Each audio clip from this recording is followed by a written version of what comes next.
John Acuff, and I'm in Atlanta right now. And a lot of you might not know, but I love Lego. I love it so much I know you're not supposed to say Legos. Like there's no S, it's Lego sets. And I was walking around this space, I'm in Atlanta filming some products with one of my favorite clients in the world. And I realized their room kind of looks like my dream Lego room. I've often thought about that. If I had a space at home, what would it look like? So I want to give you a tour of what I would do if I was going to create a dream Lego room. So let's go. Let me show you inside. I want to start right here. If I had a Lego room, say I had my own Lego space, I would definitely have displays. She may not look like much, but she's got it where it counts. You can see this is the Millennium Falcon. It's over 6,000 pieces. I think it's still the largest set Lego's ever built. And there's something really awesome about having a display combined with an antique.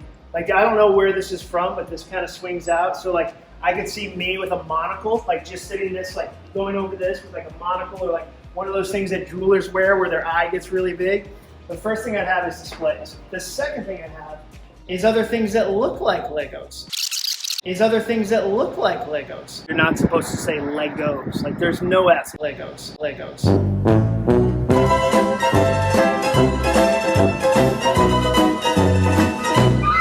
Look at this piece of driftwood. This looks like a driftwood Death Star. But I would have stuff in my house, in my Lego room that reminded me of all the fun sets I was doing. Here's another display. You can see again that it's on top of an antique.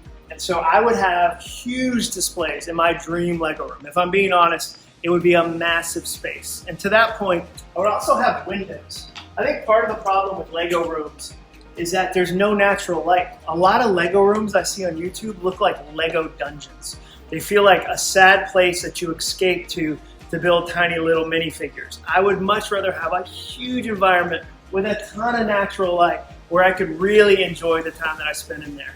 Something I would do too is I would make sure that I built little shelves right here. Like I would love to have the Technique cars, like the 911 GT3 RS, the Bugatti, the new Lamborghini. I would have different Technique auto cars right here. I just said auto car in case you're thinking about auto boats. No, I mean the car version of an automobile. But I would have a huge display right there against that wall. And I think it'd be really important to have places that I could sit.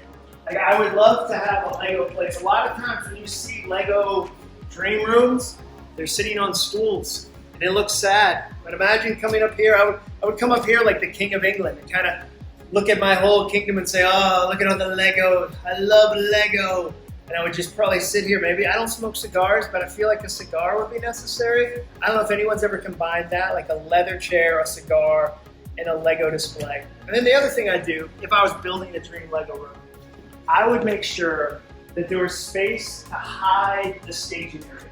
I love that I could put all the supplies right here and then just close it. Because a lot of times when you see Lego rooms, like you see half-finished projects and it looks like hobbies gone wrong, like just exploded pieces, and there'll be like a half train set or like some sort of Star Wars device that's missing a wing in the corner and it just looks cluttered. I'd love that I can have a whole staging area back here and cover it.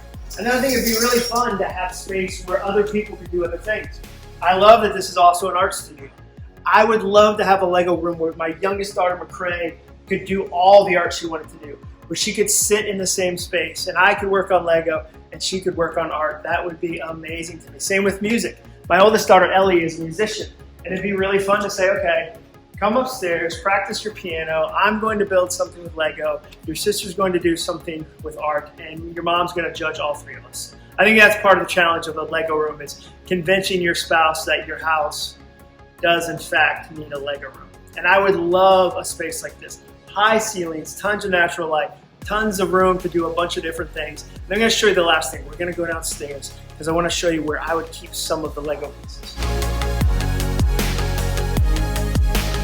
I love this wall, that you've got a wall of skateboards. That's one of my favorite dreams from when I was in the 7th grade. I used to love the skateboard. I had a Rob Roscoff Santa Cruz skateboard. Troy, a kid named Troy stole it. He's in jail now. I still don't want to mention his last name because snitches get stitches, but it had this beautiful board and it got stolen. And so I've always wanted a space where I could say, I'm gonna have a bunch of boards on the wall. So I'd have a bunch of boards. And if you look down here, there's a whole collection of ping pong balls. I probably have a ping pong table in my space. A lot of you don't know, I took ping pong lessons. That's a thing I did with my life. I hired an elderly man to teach me how to play ping pong, and he was amazing. And eventually I realized, what am I doing? What am I training for? It's ping pong.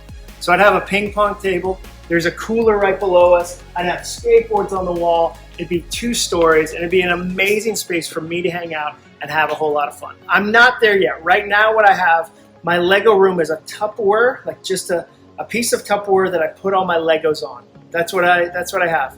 And that's the space, and it travels with me. What's nice is that it is mobile.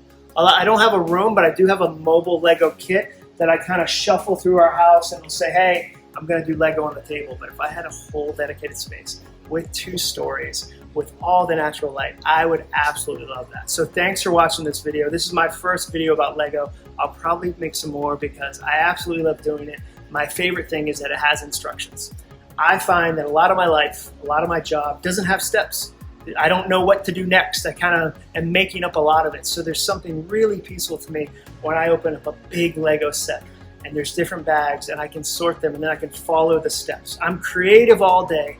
I want to kind of turn that piece of my brain off. I'll probably never be the guy that buys 10,000 Lego and makes my own designs. I think that's a different brain. I think that's a different way to kind of look at Lego. For me, the step-by-step matters a lot and it really, really relaxes me.